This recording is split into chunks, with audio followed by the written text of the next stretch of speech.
তার ফলসমূহ চারিদিকে আমার ঘোষণা করা হয়েছে। যি নহওক খুব ভাল লাগিল। নাচত আমি কোনো কাৰণত কাটিব পৰা নাই, কিন্তু নাচৰ লগত সংগতি ৰাখি পেলাই যিখিনি তালসমূহ গানৰ যি গানত নাচিছে সেই তালসমূহ আমি শুধাবচ কৰিছোঁ, কিন্তু বহুতে শুদ্ধ উত্তৰ দিছে আৰু বহুতে কিন্তু ক'ব জনা নাই। সেইকাৰণে আমি প্ৰথম পাব লগাখিনি ছেকেণ্ড থাৰ্ড সেইটো আমি একদম নিৰ্ধাৰিত কৰিবলৈ কমিটিক দি দিছোঁ। সেয়েহে আজি সেই মৰ্মে বঁটাসমূহ প্ৰদান কৰা হ'ব। ইতিমধ্যে অভিভাৱকক আমি অনুৰোধ কৰিছোঁ,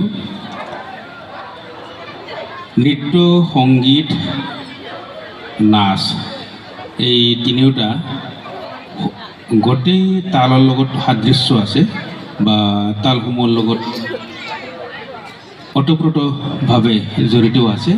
সেয়েহে অভিভাৱক অথবা অভিভাৱিকা অথবা যিসমূহ আমাৰ এই মঞ্চত নৃত্য প্ৰতিযোগিতা কৰিলে সেইসকলক আমি অনুৰোধ কৰিব খুজিছোঁ যে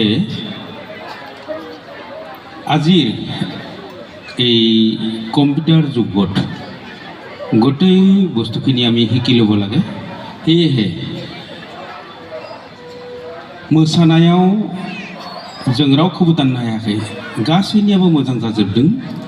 नाथाय जाय मोसानायखौ जों लानानै बा जाय मोसाखावरिया बे मन्चआव मोसादों बिथांमोनखौ बे मोसानायनि सायावनो तालखौ सोंदों।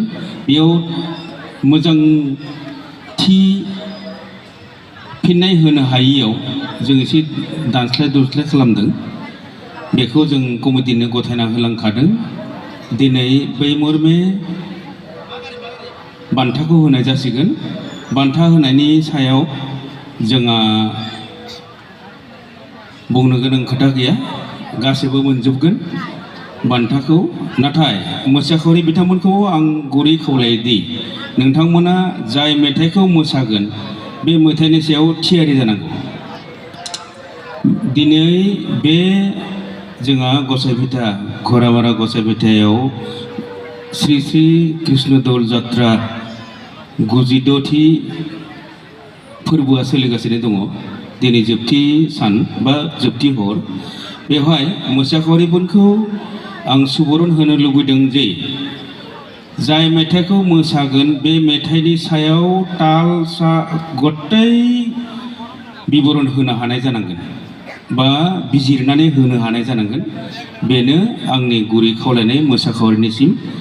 आंनि फंनैसो बिबुंथिखौ एसेयावनो फोजोबनाय जाबाय। गोजोन्थों। साबायखर थाबाय।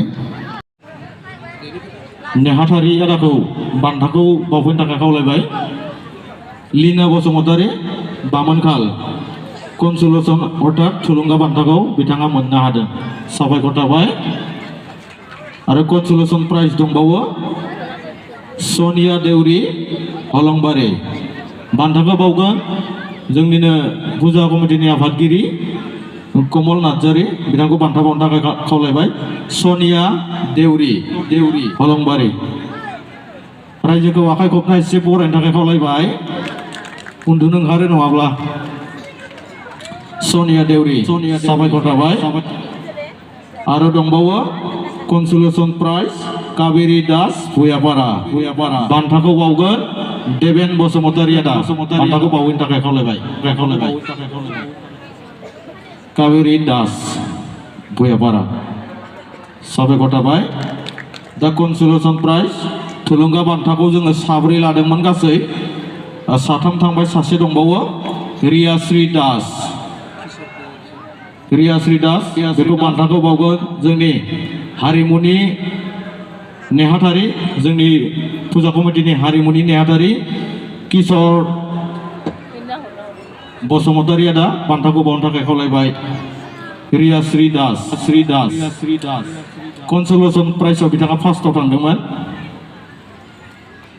साबायखर थाबाय बिथाङा रियाश्री दासनि बिफा फादार साबायखर थाबाय एबार दङ थार्ड प्राइज फार्स्टखौ जों लास्टआव होगोन थार्ड प्राइजआव दङ लिलि रामसियारि साउदुर बिथा मानखौ बावगोन जोंनिनो बिजिरगिरि मानगोनां लासित स्वर्गियारि सार बान्थाखौ बावफैनो थाखाय खावलायबाय लिलि रामसियारि थामथि बान्थाखौ बिथाङा मोननो हादों साबायखर थाबाय फार्स्ट सेकेन्डआ सोर जागोन बायदि मिथिदोंना मिथियाखैबा बिसोरबा सोर जागोन रायजोफोर मिथिगौना सेकेन्डखौ होग्रोनोसै सेकेन्डखौ मोननो हादों मिस रुपालि खेरकाटारि दावराइबारि बान्थाखौ बावगोन जोंनिनो मोसानायनि बिजिरगिरि बिके महन ठाकुरिया सार बिथांखौ बान्था बावनो थाखाय खावलायबाय एबार दङ फार्स्ट प्राइज गाहायनिफ्रायसो गोजौखै थांदोंमोन फार्स्ट प्राइजखौ मोननो हादों जानमणि गयारि फ्रम सिमलिगुरि बिथाङानो फार्स्ट प्राइजखौ मोननो हादों बान्थाखौ बावगोन जोंनि फुजा कमिटिनिनो आफादगिरि कमल नार्जारि आदा बान्थाखौ बावनो थाखाय खावलायबाय साबायखर थाबाय बिथांमोनानो जोंनि मोसानाय बादायलायनायाव देरहानो हादोंमोन गासै 7 जन बिथांमोनखौ बैयाव थांनो थाखाय खावलायथ'बाय बेनिफ्राय बिथांमोनखौ जोङो दोंसे मोसानो होगोन फार्स्टआवनो मोसागोन जानमणि गयारि फार्स्ट प्राइज मोनगिरिखौ जानमणिखौ लगे लगे जौस्राङाव मोसाफैनो थाखाय खावलायबाय बेनि उनाव रुपालि खेरकाटारि